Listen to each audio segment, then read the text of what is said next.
CM Revanth రెడ్డిపై BJP MP DK అరుణ తీవ్ర స్థాయిలో ధ్వజమెత్తారు. కేంద్ర ప్రభుత్వం తలుచుకుంటే రేవంత్ రెడ్డి ఒక్క రోజు కూడా సీఎం కుర్చీలో కూర్చోలేరని ఆమె సంచలన వ్యాఖ్యలు చేశారు. కాంగ్రెస్ ప్రభుత్వ 2.5 ఏళ్ల అవినీతికి సంబంధించిన పూర్తి చిట్టా తమ వద్ద ఉందని పేర్కొన్నారు. ఢిల్లీలోని జంతర్ మంతర్ వద్ద అసలు ఏం జరిగిందో, అక్కడ చోటు చేసుకున్న అల్లర్లకు బాధ్యతలు ఎవరో దేశ ప్రజలందరికీ తెలుసని వ్యాఖ్యానించారు.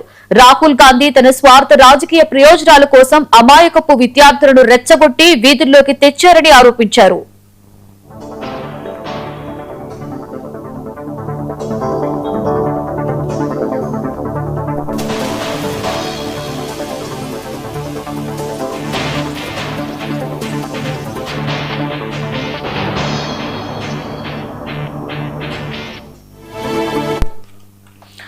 ఇప్పటికైనా సీఎం రేవంత్ రెడ్డి వైఖరి మార్చుకోవాలని డీకే అరుణ హితవు పలికారు. రాహుల్ గాంధీ మెప్పు పొందడం కోసం పనిచేయడం వెంటనే ఆపేసి ప్రజలకు ఇచ్చిన హామీల అమలు, వారి సంక్షేమం కోసం పనిచేయాలని సూచించారు.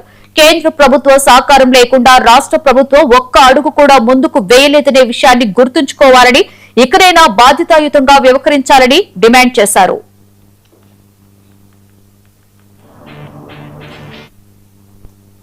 అనేక రకాల విద్యార్థులను రెచ్చగొట్టి అనేక రకాల రాజకీయ అంటే ఏనాడు కూడా గతంలో స్పందించినటువంటి పార్టీలు స్వయంగా వారు అధికారంలో ఉన్నటువంటి రాష్ట్రాల్లో పేపర్ లీక్లు అయినప్పుడు ఏ ఒక్కరు కూడా దాని పట్ల యాక్షన్ తీసుకున్నటువంటి ముఖ్యమంత్రులు, రాజీనామా చేయనటువంటి మంత్రులు, ఇప్పుడు ప్రస్తుతం కూడా మన రాష్ట్రంలో తీసుకుంటే కూడా బీఆర్ఎస్ ప్రభుత్వం అధికారంలో ఉన్నప్పుడు కానీ గ్రూప్ 1 పేపరే లీక్ అయిపోయి అనేక ఎంత పెద్ద ఎత్తున ఉద్యమాలు చేసే దానికి స్పందన లేదు, దానికి ఏం చేయలేవు, అలా రాజీనామాలు చేయలే.